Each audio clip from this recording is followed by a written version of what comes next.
And back at it here on the Red, Gold, and Bold podcast with you, as always, Jeff Chadiha from the NFL Network, NFL.com, Eric Eager, Sumer Sports, SumerSports.com. My name is Soren Petro from Sports Radio 810 WHB in Kansas City, 810WHB.com, where you can catch my radio show. Of course, we're proudly brought to you by our friends at Gann Asphalt and Concrete. They proudly serve the entire Kansas City metro area, full-service paving and pavement maintenance contractor, making parking lot problems disappear in Kansas City since 1994, Gann Asphalt and Concrete. One contractor, all things parking lot. You can find them at GannAsphalt.com. If you've got a business and you need any kind of work done on your parking lot or just the whole parking lot built, no problem. Whether it's repairs or the whole job, Gann Asphalt and Concrete will work for you the way they have so many in Kansas City since 1994. We got a big list of things we want to get to today here on Red, Gold, and Bold. Can the Chiefs really lean this much on Patrick Mahomes and be expected to win in the championship? And we'll get Jeff back on. We lost Jeff. Jeff sent me a text. Did everything just go down, or is it just me? Eric, you got me?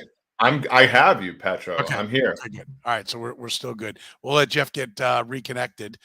Is Kelce the leader for the Offensive Player of the Year in the NFL? What does Ronald Jones bring to the Chiefs and Clyde Edwards-Hilaire's absence if he is indeed down? How concerned should the Chiefs be with their wide receiver injuries? Is this the real Skyy Moore that we saw step forward in this last game? We'll talk a little bit maybe about clock management.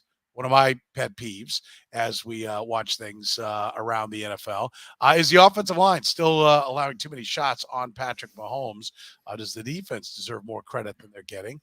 Can the Rams actually win in Kansas City? And what are our predictions? And, of course, we wait, for Jeff. I think send him a little message. See if we get Jeff in here in a second. He should be logging back in. But Eric, let's start with you. Patrick Mahomes is super. Patrick Mahomes is winning the MVP. He's the runaway winner for it. Can they really still continue to count this much on Patrick Mahomes? Yeah, that's who he is. I mean, like that's how they've built it. Really smart of them. Somebody said this the other day, which I thought was great, was like the amount of man coverage they're getting now because no Tyreek Hill has actually like enhanced Mahomes' ability to take off and run in big spots, to throw to Kelce in big spots. They got some running. I know Thomas Lester is going to say, what excuse you can make for Isaiah Pacheco? Look, Isaiah Pacheco can't catch, can't block, but he can run the ball. So good for him. He got a 100-yard game. He can't return kicks either. So he still sucks, but he at least can like run the football when there's holes, which that was great. That was a great addition to the Chiefs this week. You had Justin Watson make a big play on a 3rd and forever. You had you just had like a great Skyy Moore had a great game, right? You had a good all around effort.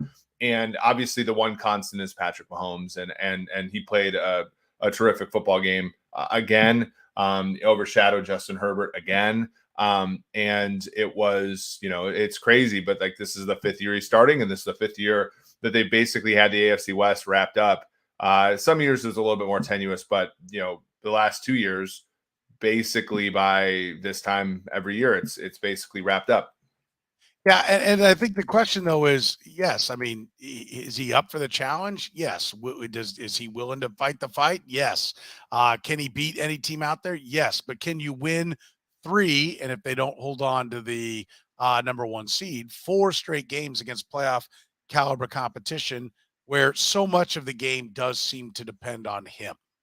But wouldn't you rather have that be the case? Because like I feel like, and it's not that much depends on him, right? Like, it is, but you would rather that be the case, right? Like that's the strong. Would you rather have the fact that the Chiefs at one time on Sunday were without Juan Thornhill and without L'Jarius Sneed and had injuries in the like? Would you rather most teams like Justin Herbert's team, the Los Angeles Chargers, you have to check like 5 boxes for them to win, right? The Chiefs have to check 1 box to win. That's an easier, if you're thinking about parlays, what's more likely to happen?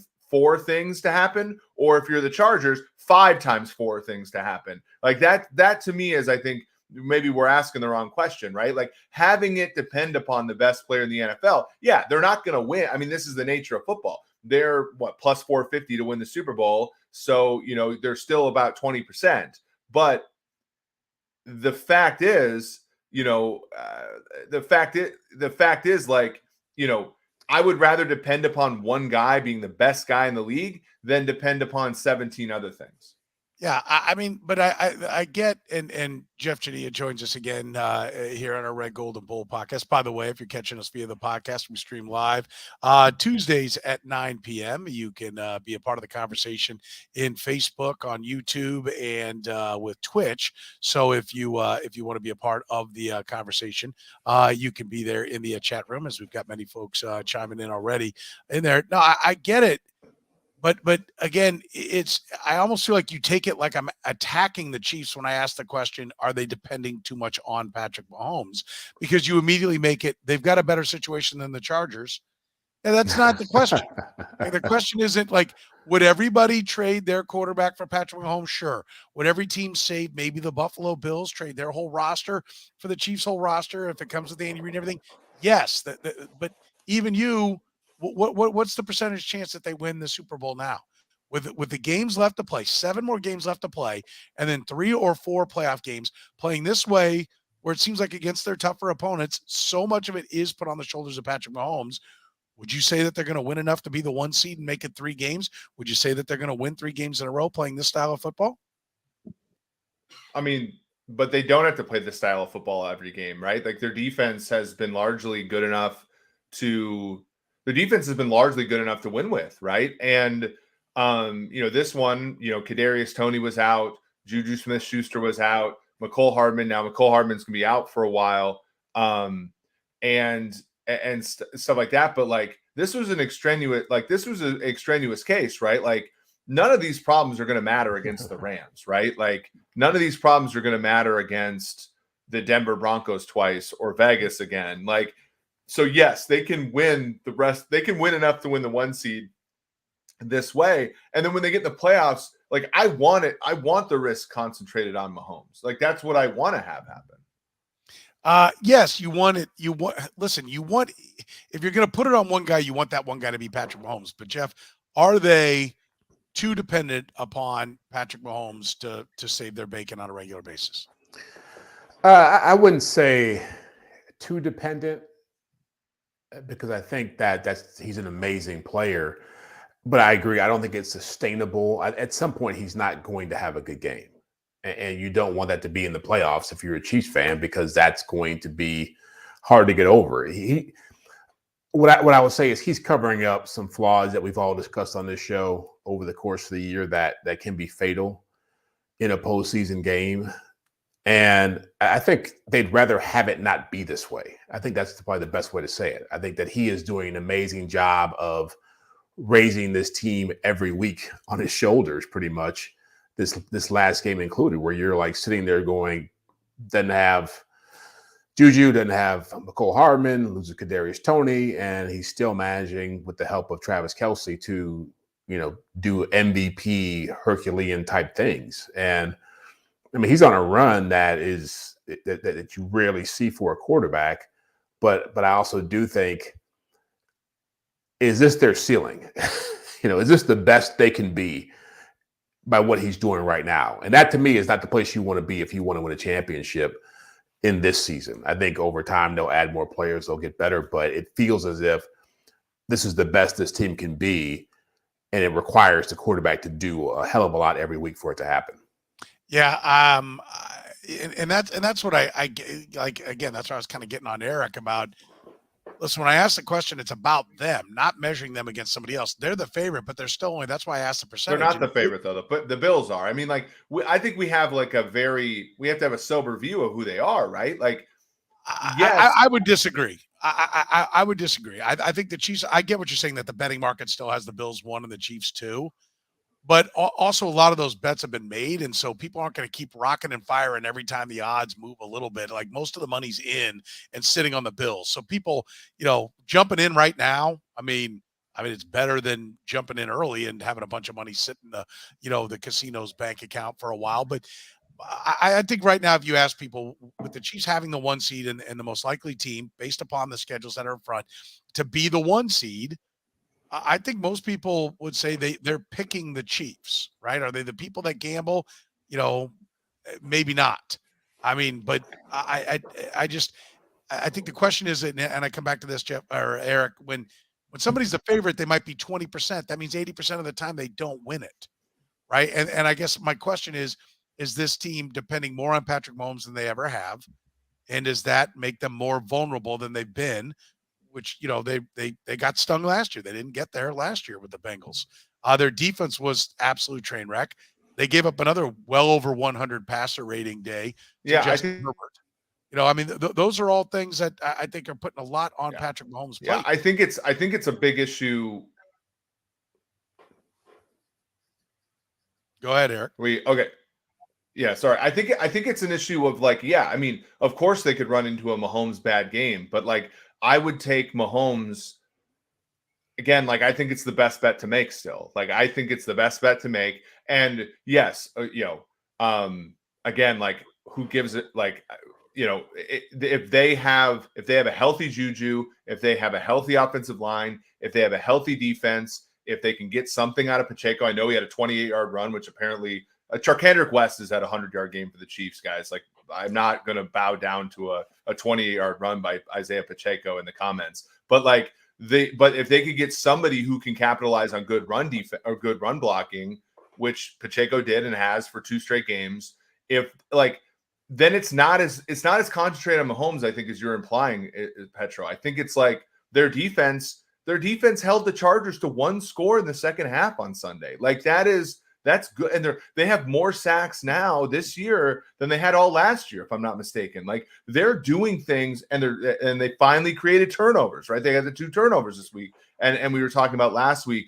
So I don't think it's as concentrated on Mahomes as we believe. It looked that way because the wide receivers were all out and Mahomes did something amazing. But I think if you look around the corners, this team is more complete than we believe. In fact, if they had those kind of injuries last season, that team would not have won this game.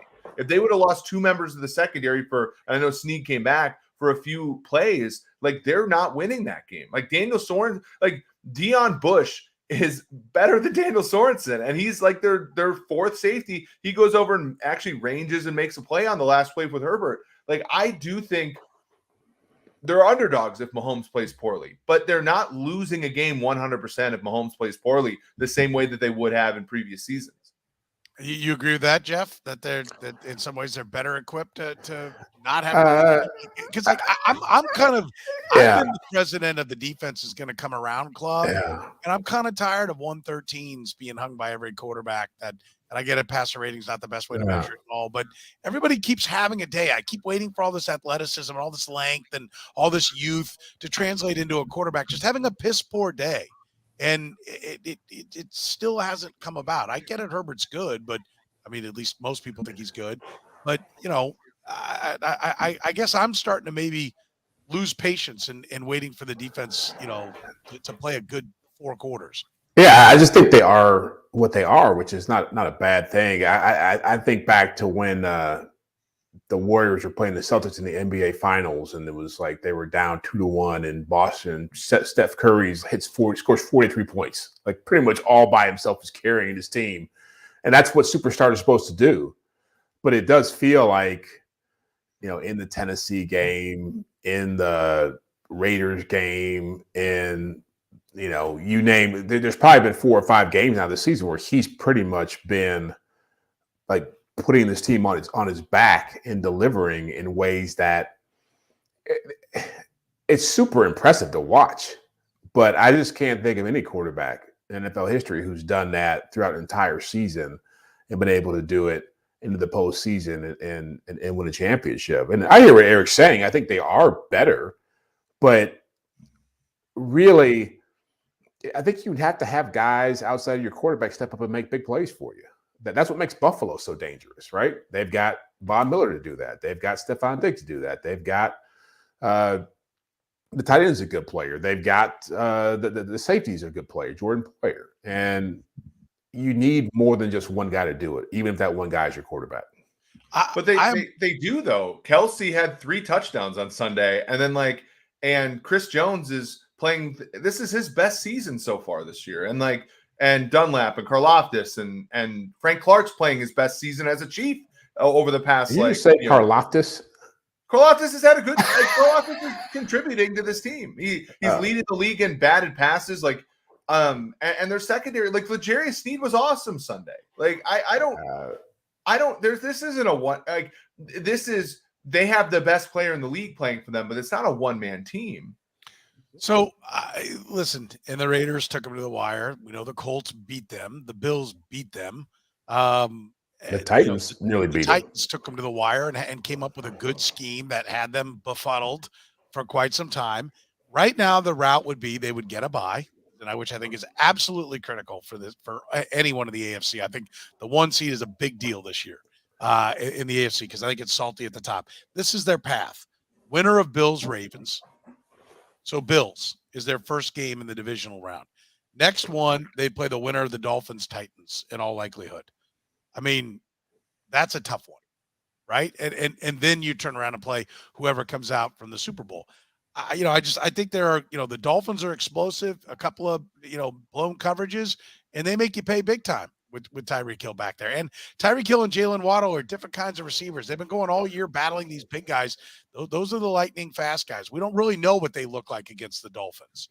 Right? We know the Dolphins aren't infallible, but we don't know what they look like. The Dolphins also have added a pretty good run game to the equation, at least enough with the play action. I'm not down on the Chiefs. And I'm still optimistic that we're going to see the defense come around and play better.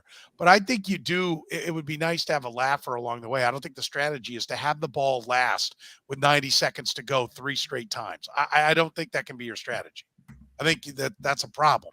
And that's what it is. And so I would like to see somewhere along the way, and maybe the Rams game, which we'll get more into that game specifically a little bit later on, is a chance for them to put their foot on someone's neck. But that's, there's a lot of things to like, but they were a bad throw away from, losing the game to the Chargers. And you sound like me, Soren. Like, what's going on here? Are you morphing it?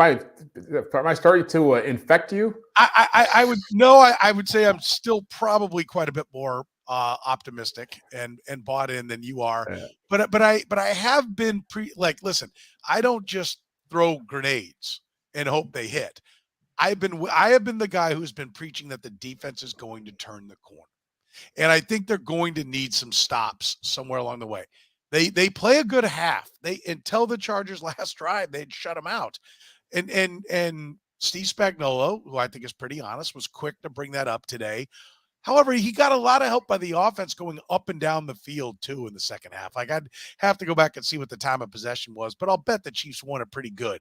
And so a lot of his unit, their time was spent on the sideline. I'm just waiting. McDuffie's back now. Sneed's back now.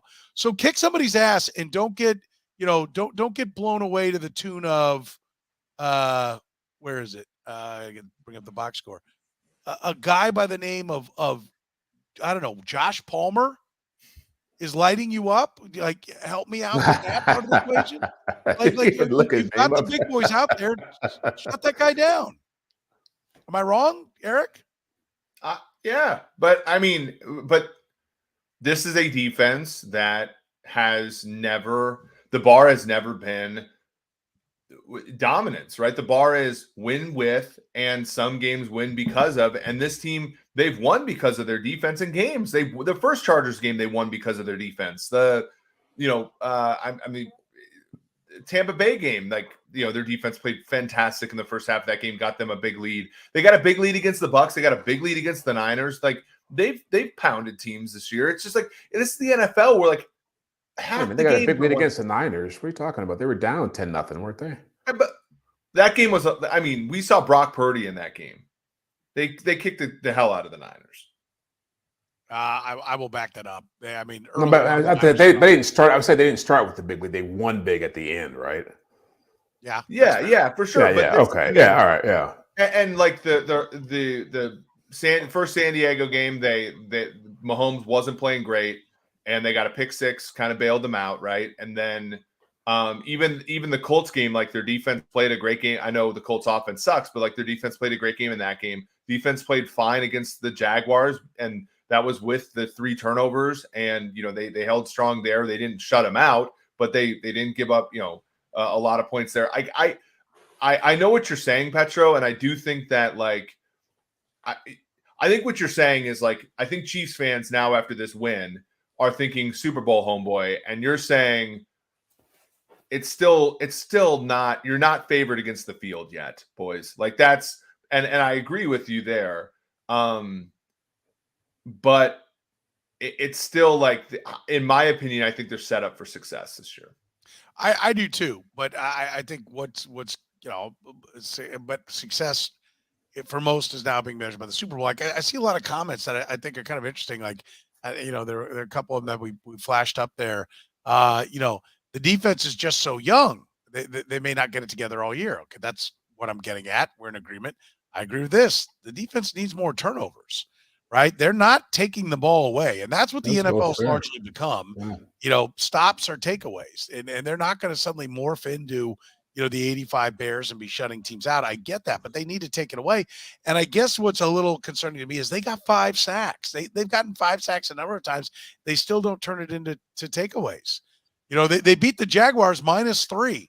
But everyone's like, oh yeah, didn't have your best day, and you still got a win by more than a score. I guess what I'm saying is, unleash the fury. Beat somebody down to where, which they have a couple times. I know they've had a few games like that, but I'd like to see it be usually big wins in the NFL come with defensive scores, and we're not seeing that, and we are seeing them pressure. I will say this, Jeff. Does the defense, am I being too harsh on this defense? Does it deserve more credit for this win? They had 5 sacks. Getting after the quarterback is usually the beginning of creating takeaways, right? It's hitting him and causing fumbles. Nobody fumbles more than the quarterback. And obviously they're the ones who throw almost all the interceptions, them and Fat Lenny, when he decides he's going to let one fly on the throwback to Tom Brady. But for the most part, it's all quarterbacks that create the turnover. So is it still? I'm still optimistic that it's just around the corner. I'm just tired of still peeking around the corner. Yeah, look, I think they deserve some credit at the end of the game. The numbers that Herbert had were good numbers, and he made some plays. But yeah, when they needed to make a stop, they got to stop at the end, right? I mean, Chris Jones made a great play on first down, that last possession, and then Nick Bolton gets a great interception off a deflection that ends the game. I mean, those plays count too. It wasn't just Mahomes taking him down the field and the game was over. They forced a Keenan Allen fumble when they were up 3 and the Chargers were driving. Yeah. And so I think that they are good enough. But yeah, the lack of turnovers are a concern. I think when you see them against teams that have more explosive receivers, you see what you saw against the Chargers. You see plays down the field. You see them more vulnerable.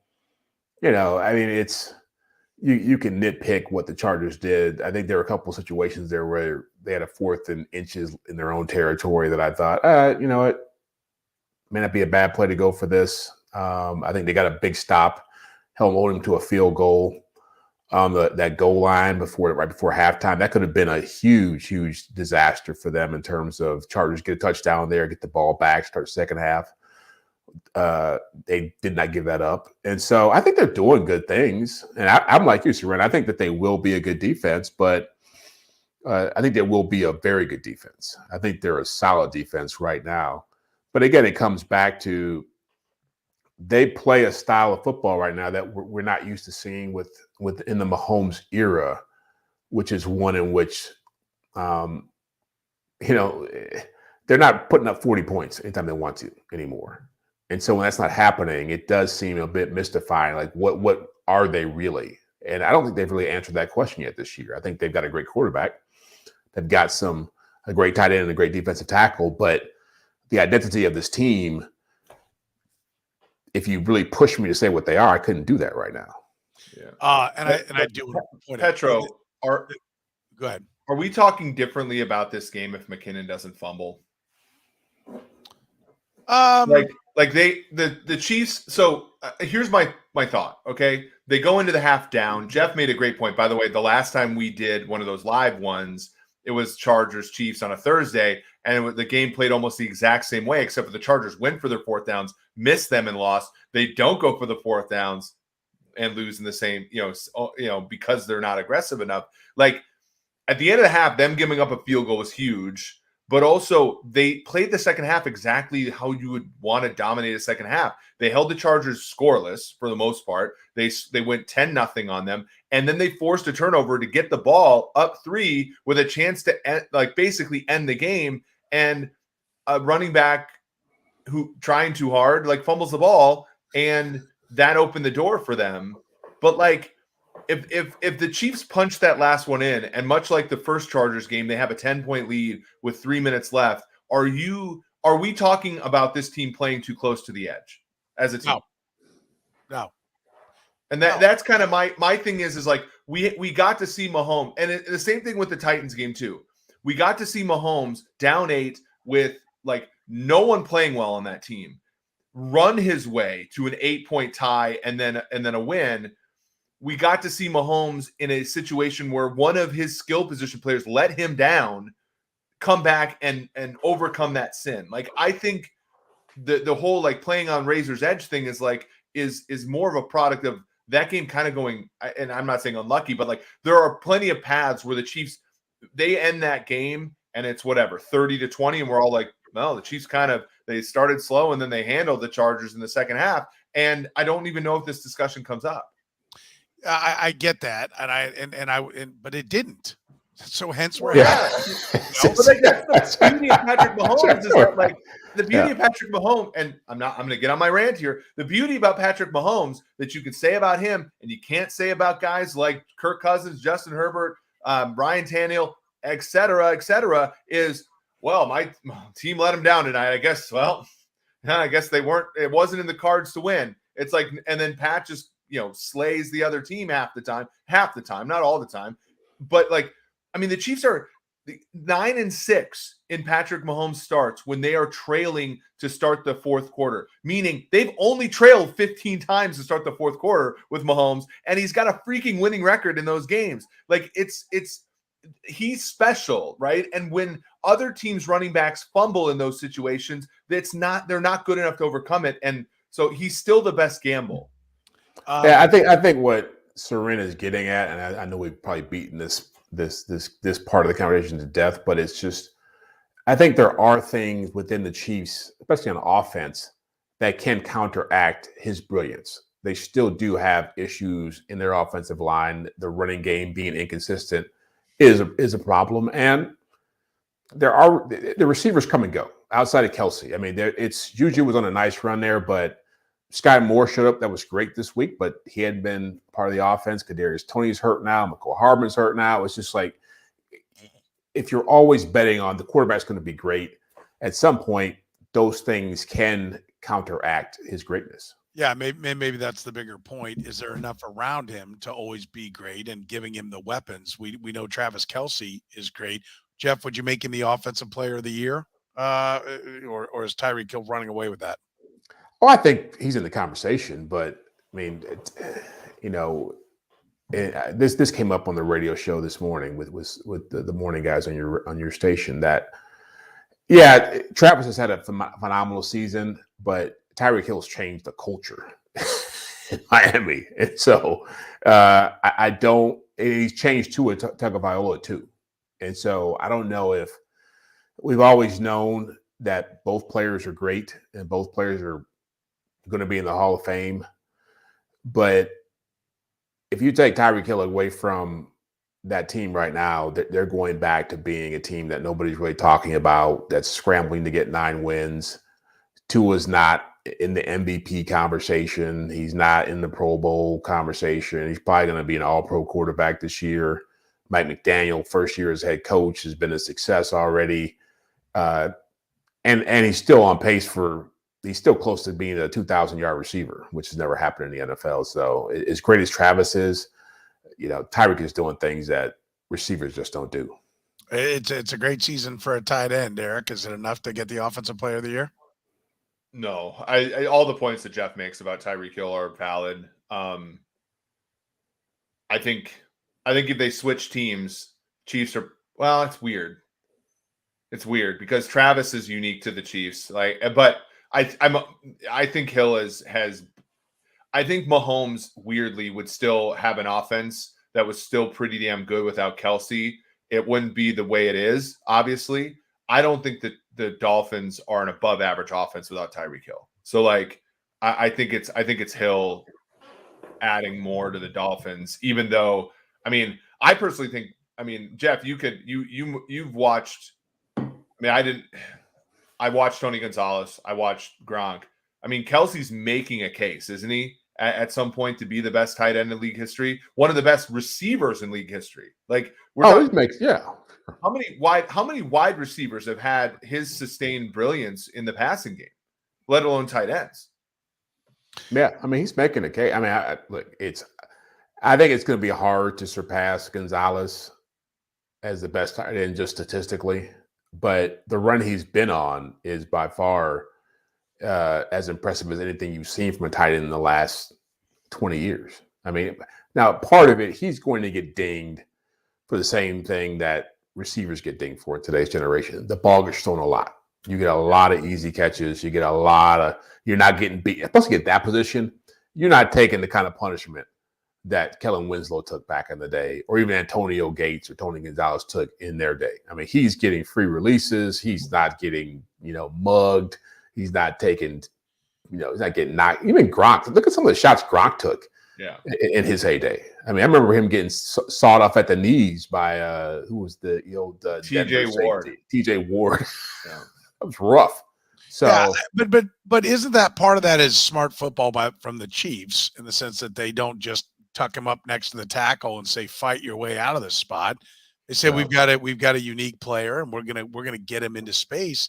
They know where he's at. I had this conversation with Danny Klingscale today, and he's like, shame on the Chargers. Like the Chiefs receivers are down everywhere. Like Travis Kelce's really good, but put a second guy on him, put a third guy on him. Like just say we're going to count on Skyy Moore to drop the ball. We're going to count on MVS to run the wrong route. Like we're going to get a ball. Somebody said I really felt like the game was going to end with a tip ball off one of the Chiefs receivers' hands for an interception. It wasn't going to be Patrick Mahomes' fault, but that's how it was going to go. No, because Travis Kelce was still open on the final drive. And there are things. And Bill Belichick took a defensive end in 2018 and said, wherever he is, you're going to check him off the line. You're going to bump him. And Andy Reid saw it and put Travis Kelce out at the hash marks, and they sent the defensive end out to the hash marks and jammed him, and then had a corner over the top on him. And they took him away. And the Chiefs trailed that game like 17-3 at the half or something. 14-0 at the half. Do, but Andy Reid is combating that. Patrick Mahomes is combating that, and Travis Kelce is combating that. They put him in motion to get him those free releases. I do think, like, look, he's on pace for, I just looked at it like 1,483 yards, which I think would set the new record. If he goes over 1,500 or God forbid gets clear to 1,600, he's also on pace for 19 touchdowns, right? I heard somebody drooling about Devontae Adams, right? What kind of pace Devontae Adams is on? Devontae Adams has one less touchdown than Travis Kelce. And nobody's talking about Kelce, third. If he has 19 touchdown catches, it's the third most in the history of the NFL, behind only Randy Moss and Jerry Rice. That and by the way, Tyreek Hill is on pace for 7 touchdowns. For all the yards, he's on pace for 7 touchdowns. That's got to count for. That I can make an argument if I were a lawyer arguing this in court. I got an argument to make for Travis Kelce. If they just both finish on what the pace they're on, the touchdowns are a pretty big part of it, aren't they, Jeff? Yeah, they are. I think if we were to argue this case in the court of law, I would say 7 of those touchdowns came in 2 games, right? He's had a 3-touchdown game and a 4-touchdown game. So, but yeah, it's still 8 more than what Tyreek Hill's put on the board. But again, they needed all 3 of them against the Chargers. But had the stat night. Yeah, but I would say that Hill's impact on the entire offense is greater than what Kelce's impact is on the Chiefs' offense. I think that he opens up way more stuff for everybody else. It makes the quarterback better. At the end of the day, Kelce's not making the quarterback better. The quarterback here is already great. He's great security blanket, but Tua Tagovailoa was not in anybody's. He was getting run out of the league 2 years ago. Like, only thing that changed was 10 showed up. Not Yeah, not by this yeah, guy. yeah. Not by this guy. Yeah, you were his only supporter outside of his family. Eric, what were you going to say? You started to say something. Yeah, I think Kelce and Hill are guys were the Hill has demonstrated that he's a quarterback elevator, right? And so was Kelce when Alex Smith was here. Like, he was catching bubble screens and doing other kinds of stuff. Like, I mean, Travis, his impact on the offense. Like, we're lucky because other than like a second half in Tennessee in a playoff game, and they lost an 18-point lead when he got hurt, when he had the concussion there. Like, we don't have to see what it's like without Kelce. Maybe our perspective would change, but it is weird. But like, Hill has gone and like basically elevated two young quarterbacks to success, already in his career, which is, I think, a nice, mark for him. Yeah, no doubt. It's impressive, but I think Travis Kelce, we'll see if Tyreek Hill's probably the front runner for it, but if he slips up, Travis Kelce's there, I think, to grab the trophy at the end. Let's stay with some more good signs in the passing game, and that's Skyy Moore. Your guy, Eric. I'll give you first crack at this one. What do we see? Do we just see somebody's got to catch the damn ball, or is this kid growing as a receiver? Yeah, it's weird because you're really seeing that Juju had it. Like, you thought like MVS would maybe get Juju's role, and that's MVS was still doing the downfield stuff. Like, they have definitive roles in this offense now, and more. I mean, I think Justin Watson was really taking Juju's role for a while in that game, but Skyy Moore came in and like was a complimentary piece and was really needed, I thought, and he made, I think Sam was on your show with Todd Lebo and was talking about like, man coverage versus zone, and like how, the splits there are a little bit different with Moore, but like they put him in a position to succeed, and good for him for hanging on to the football because, they really needed him. They were not getting a ton of production out of MVS. They're not getting, Justin Watson made his plays here or there. They were doing a lot of tight end stuff, which worked early in the game and not necessarily later. So Moore kind of played a very consistent, good game, and it was nice to see because I think it really opens things up for them. How bullish are you on Skyy Moore, Jeff? Well, I like what I saw. I mean, that's what I was hoping to see earlier in the year. And I think Eric's right. Maybe they've gotten to a point in this offense where they're saying, it's kind of like McCall Hardman when Tyreek Hill was here. When Tyreek Hill was out for whatever reason, McCall would get that Tyreek routes. Maybe that's what's happening with Skyy Moore. He's just it caught in a numbers game here, and there's more ability there than he's been able to show. But I thought it was good that the trust was there from Mahomes, which, going back to our earlier conversation, speaks to his own growth. That, hey, this guy's in a game, I'm gonna go to him. I think he can make a play for me. But two, they needed to have it in a game like that, and so you hope that as they move farther down the road into the postseason, that he can continue to deliver on that, because now we don't know where Kadarius Toney is going to be in this mix with his hamstring thing. Don't know where Hardman is going to be. That's a lot of speed that you're losing in his offense. And, MVS is what he is now, but to be able to have another guy show up like that at that moment is certainly big for them. I think the only concern you have is, and this goes back to our conversation before as well, is that the more they ask of Mahomes, the more they have to show offensively what they want to do with different guys. And so, trust me, that film is going around now of Skyy Moore, and that film of that little goal route that I ran with Jody Fortune is going around now, and so teams have more to look at and think about in defending them. Yeah, Skyy Moore was the positive. Kadarius Toney, I think there was kind of a feeling here, the injuries are all gone. He just didn't want to play in New York. They're not all gone. That's been a constant problem of his since coming to the NFL. That remains. And the amazing disappearing act of Marquez Valdes-Scantling continues, Eric. I mean, this was the first time that I'll say I'm flat out disappointed. I'm fine if he's going to average 23 yards a catch and be the big play guy when other guys are there doing the other stuff. You don't have to be as good as Juju Smith-Schuster at being a chain mover, but you got to be better than what you did, right? Mm-hmm. I mean, that this was the first time there's no reason Skyy Moore should be outclassing MVS, and I threw that in front of Eric Bieniemy today, and he's never going to go at anybody. But I said, look, the organization invested a lot in this guy. You needed somebody to step up, and it wasn't him. How disappointing is it that you didn't, get that, get more from him. Yeah, I mean, Matt put something in the comments, which is, I mean, MVS missed a lot of practice last week with an illness, and maybe there was some reps that Skyy Moore got in his stead. I know that he didn't play it. Like Justin Watson outsnapped him, so he didn't get his full allotment of snaps usually. But yeah, I mean, I think this is MVS is exactly the receiver he was in Green Bay, for better or worse, right? Where you go 1 for 20, right? And Pat trusted him at the end of the game. Where they really needed him. Now he kind of made a meal out of that catch.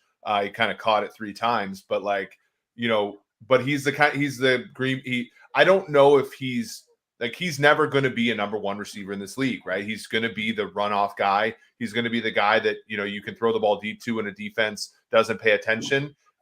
He is kind of taking safeties away, but he's not going to be productive week to week. And you saw it, like San Francisco is like 3 for 100, then the next game it's like 1 for 20, and then the next game it's 3 for 60, and then it's 1 for 20, and it's like you're going to get that every single week. I think independent who the other receivers are, and I think that's given his contract, which was reasonable. Like I don't think that I think that the Chiefs might be a little bit disappointed. Yeah. All right, let's talk another positive for the Chiefs, and that's Isaiah Pacheco, 15 carries for 107 yards. Even McKinnon was 4 yards a pop, 6 carries for 24 before leaving the game. Clyde Edwards-Helaire, 2 for 9. That's 4.5 a pop. The running game was very effective, and I always like to take out the biggest run of a running back and then see what they were yards per carry. Like Dalvin Cook had a game where he's like 109 yards, but it's like 25 carries and there was an 84-yarder or something in there. He's like 1.6 yards a carry except for the big one, which they all count. I mean, and they got him down there. But every time I play that little game with Isaiah Pacheco, the yards per carry is still really solid after you take out the longest run. He is consistently improving, Jeff. He's not catching the ball. Eric McKinnon is clearly, no matter what Eric Bieniemy wants to tell me when I ask him about, well, yeah, he can catch the ball, he can do all this. Well, yeah, okay. You figure your opponents are listening and you want to claim that he can. He can't, and he can't pass protect, but damn, he's figuring out a way to run and run with a physicality that I think you need to have in the NFL. One, how much, should Chiefs fans be excited about what he can be? And two, with Clyde Edwards-Helaire, we're finally going to see Ronald Jones, we presume, be active. Does that give him yet another sledgehammer type back that maybe the physicality part of the equation starts to play a bigger role for them? Yeah, I mean, look, I've liked the kid from day one. I always tease you guys, you didn't, but he runs like he stole something. Like when you see a kid in the movie, like he's trying to run through the crowd and bang off stuff and he's bouncing off the wall. He just runs like he's trying to get away from somebody, which I love that aggressiveness about him. He's very violent. And there is a dynamic he brings to the offense that hadn't been there for a while. Like it's in some ways, I understand why they like him, because you need to have somebody who challenges linebackers and affects and really allows the play action to evolve. I think their play action has been at its best when he's been on the field running the football. And so, yeah, I do think that there is, aside from, he's got his flaws, and I'm sure he got run over by Derwin James on that one blitz that I'm sure he was going to hear about that in the meetings. But there's more positives than negatives that come with him. And I'm curious to see what they do with Ronald Jones, because Ronald Jones is a similar kind of player, right? Not a big factor in the passing game, really a downhill runner type guy. Is there room for that in this offense when it comes to play calling? I'm not so sure about that, but from a numbers game, you have to think you're going to see more of him on the field and less on Twitter moving forward. Yeah, that's it needs to be. Where are you at, Eric? You have been the most pessimistic with me, right behind you. I'm coming around to it. I think I don't see, Le'Veon Bell, hippity hopping like a deer back there and then taking off when the hole's there. But I see a guy who delivers a blow, who forces the defense to work, and is doing a nice job of at least being shifty once he crosses the line of scrimmage. Yeah. I think even you would admit it's looking better each week. Yeah, I think, the offensive line run blocked really well last year, and the running backs, Darrell Williams, Clyde was actually okay last year for the most part. Like if you look at rushing yards above expected, Darrell Williams like really let them down from a getting what was blocked up situation. And you get to this year, I still think they're run blocking fairly well. I have to look at what the PFF grades say, but like he's getting what's blocked. I think that is, that's a good thing. And to Jeff's point, I think he's even doing well in those. Now, he was going into the game out of 60 running backs. I think he had like the 56th PFF grade going into the game. And I have to look at, but like even when he had the good games against the Cardinals and the Niners and stuff, like he wasn't getting a good PFF grade. I think he probably got a decent one last week.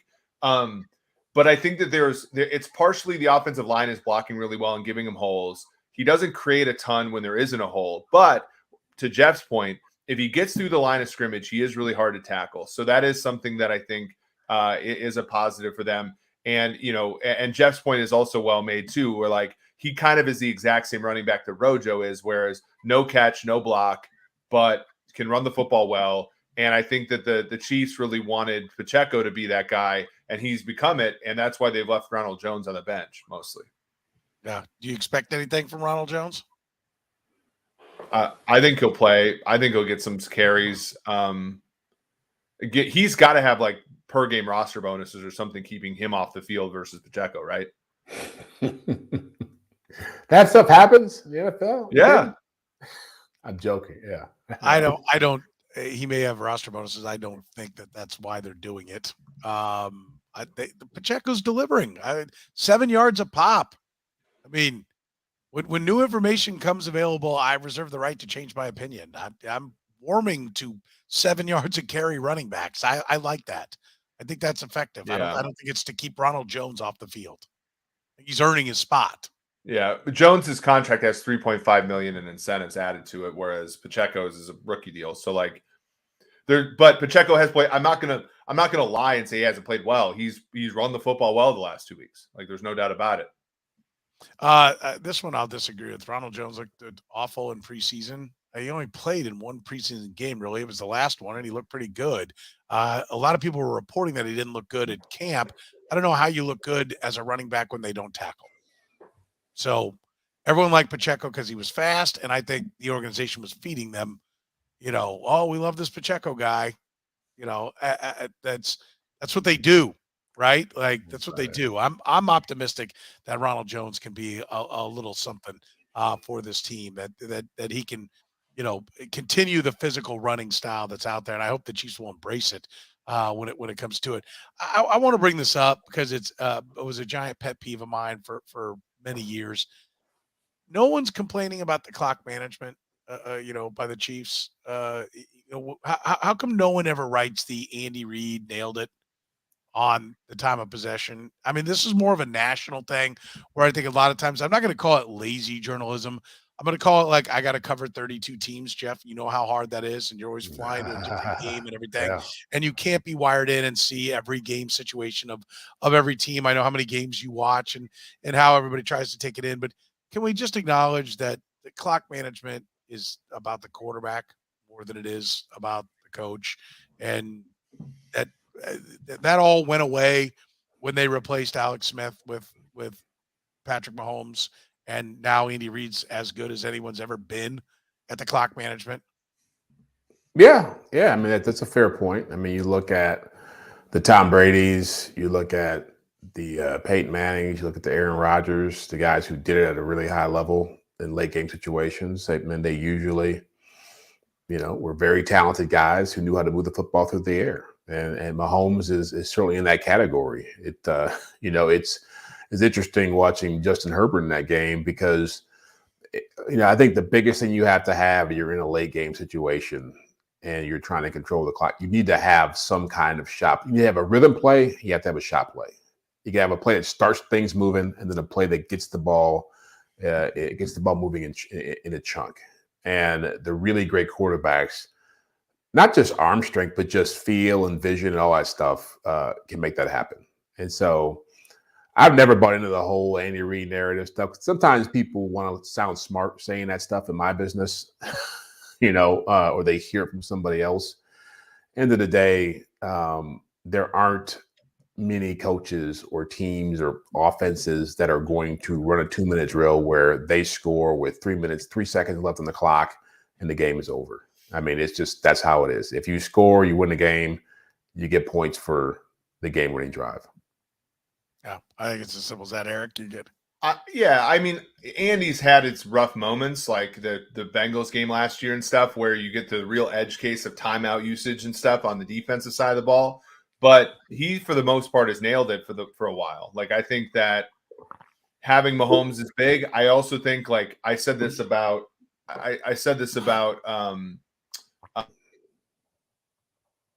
management to a certain extent. If you're Justin, if you're the quarterback and you mess up at end of games and stuff, like, and I think like he finally has somebody who's management with him in Mahomes. Yeah, no doubt. All right, Rams. They have a shot, Jeff? Do you give them a puncher's chance in this game? No Cooper Kupp, potentially no Matthew Stafford. I don't know what's below a puncher's chance, but they're about 5 rungs below that. Like team's a dumpster fire right now. They may come in here and play hard because they've still got good players on defense, and they might try to make it a game. But I don't see how the Chiefs shouldn't win this going away. I mean, it should be a double-digit victory. Yeah, and you mentioned the Stafford thing. We don't know what he's going to be, if he's going to be in this game. If they don't have Stafford, they have no shot. Right. Yeah, I don't see it. Yeah, I don't see it. I mean, be honest with you. I mean, the Rams are the perfect example of how quickly things can change for you when you win a championship and the way they built that team. I mean, it's just injuries. You got infighting. Jalen Ramsey said some stuff. Cam Akers has been unhappy, and they don't have enough difference makers on their offense to make up for what they've lost in the run game and on their offensive line. They're a team. They're the perfect example of a team that thought they could scheme everything, make it happen with the coaching, and nobody is really that good. Got to have players. Yeah. Any shot to the Rams, Eric, in this game? No. This is the largest point spread that there've only been 3 times that a defending Super Bowl champion has been a double-digit dog. One of those 3 was a scab team back in the 87 playoffs. So really only 2 times that a defending Super Bowl champion has been a double-digit dog, and they've never been 14.5 points. This is the largest. What was the other one besides the Giants? Or was it Giant or Denver? I think there was a Denver one in there, and I don't remember. Curtis had it today. The 99 Denver team might have been with after Elway retired, and they were trying to go with Brister and Greasy's son. Like, that might have been one. Yeah. But this one, I mean, to me, is the cautionary tale for Chiefs fans. This is why you move Tyreek Hill, because you don't want to be sitting there looking like the Rams look right now. Give the Rams all the credit. They didn't have a quarterback that they had found in the draft. Jared Goff, they tried, decided he wasn't good enough, so they had to go all in for right now. I get why they did it. I'm not disputing what they did, but that's the cautionary tale of, if you don't start turning that roster over, it gets old fast. And when you're stars and Jags and the stars get hurt, you're a bunch of Jags. Yep. And you suck. That's where the Rams are right now. Prediction on the game. What do you want to hang for a score, Jeff? I'll take Chiefs 28-10. Eric? 31-3. Ooh, 31-3. I'm going to go with the score that I like to throw out there a lot. I'm going to go 33-20. I think the Rams will get a few points. The Chiefs defense seems to always give that up. I think Stafford, I have no idea, but if he plays, I'll get them out to 20 with an, oh, by the way, maybe 33-13, and an, oh, by the way, makes it 33-20. But I think the Chiefs are right there. I think it's really difficult to lay that kind of points in the NFL. Do you agree with that, Eric? Yep. Yeah. I think that's a difficult one. Got a lot of scores up there in the chat room. Remember, if you are catching us via the podcast, you can be a part of the conversation in the chat room on Facebook, YouTube, and Twitch. We stream live every Tuesday at 9 p.m. Central Time. That is when you can be a part of the conversation. We want to thank our fine sponsor, Gann Asphalt and Concrete, everywhere around the metro area of Kansas City. They serve Kansas City's nationally recognized full-service paving and pavement maintenance contractor, making parking lot problems disappear in Kansas City since 1994. Gann Asphalt and Concrete, one contract, all things parking lot. If your business has any kind of parking lot needs, go with the folks at Gann Asphalt and Concrete. You can find them online at GannAsphalt.com. So hit us up with those likes, the subscribes, the love buttons. Don't cost you nothing. They do us a great deal, so we would appreciate it if you would do it. For Jeff Chadiha from the NFL Network, Eric Eager from Sumer Sports, my name is Soren Petro from Sports Radio 810 WHB, saying thank you very much for joining us here on Red, Gold, and Bold.